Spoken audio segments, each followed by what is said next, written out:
Hey, how's it going, everybody? Welcome back. Alice and I are out in the garden, and we wanted to do a video specifically on our goji berry shrubs that are towering above Alice, as you can see here. We have made videos in the past talking about how you can prune your goji berry plants for maximum berry production, and this year we're doing something a little bit different. We're allowing the plant to just take off. Now, why would we do such a thing? Honey, you got any ideas? Yeah, I think I have to pick up the leaves, and then That's right. I have to go for sinigang. Exactly. So what we found, especially last year, is that we enjoyed consuming the leaves of the goji berry plant even more so than the berries. The berries are delicious. They're a superfood.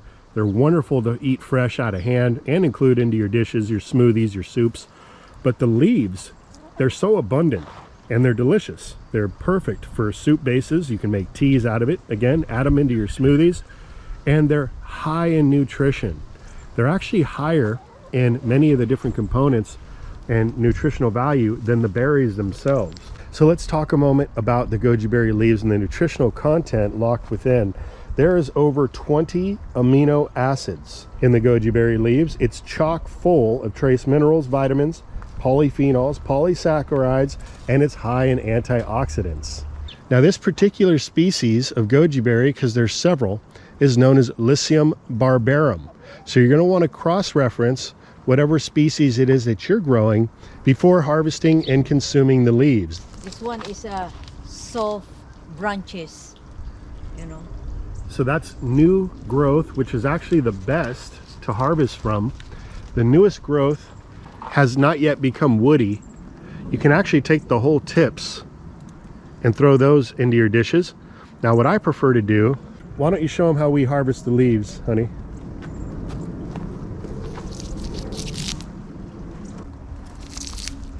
It's that easy. Super quick and easy harvest. And what's going to end up happening is along the stem here, you have these little nodes that are developing. They're going to push out new growth. So it's going to put out another flush of not just leaves, but the berries as well. But I mean, it's really just an endless supply of these leaves. Sinigang with goji berry leaves. Those were picked fresh from the garden, huh? Yeah, and then I can. There you got a few goji berries in there.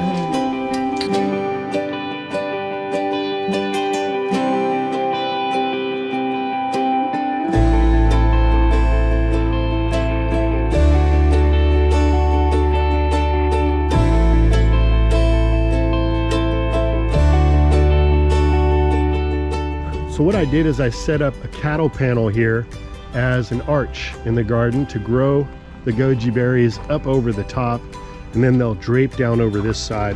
I'm going to grow some vining crops over here, but we just needed a way to kind of contain it from the pathway here so that we can still utilize the pathway and harvest a whole bunch of these goji berries.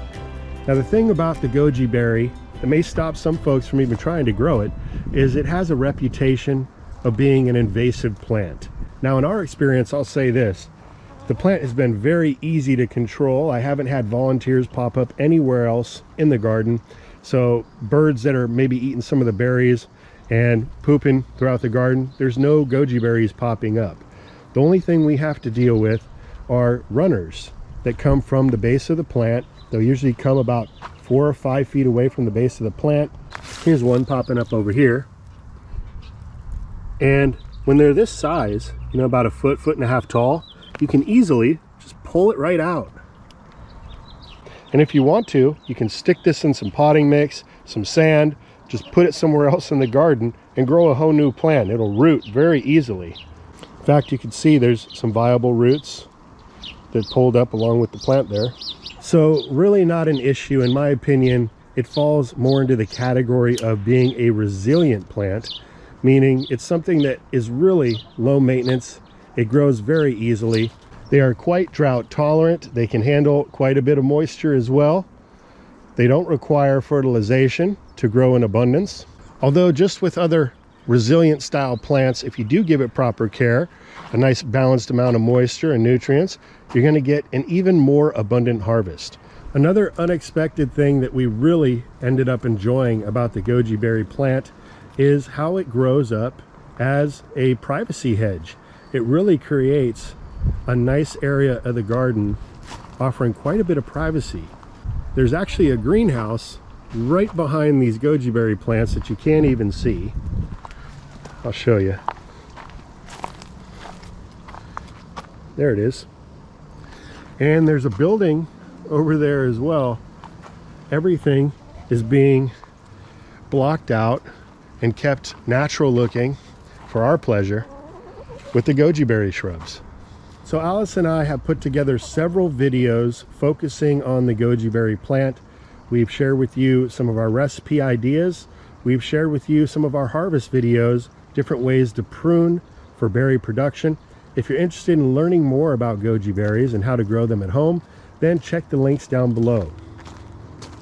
So that's going to do it for this video. We just wanted to share with you what the heck is going on here with our ginormous goji berry shrub plants.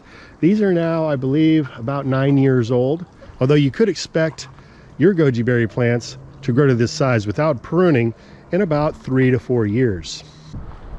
So that's going to do it for today, my friends. Sure do appreciate you hanging out with us today. If you got something out of this video, be sure to smash that thumb button for us. And if you haven't already, consider subscribing to the channel. New uploads every week, sometimes every day. And we're always giving you updates on all the different things growing on around here. So with that, have yourself a good one. Until next time, this is Dan from plantabundance.com. Take care. I'll be talking to you again soon.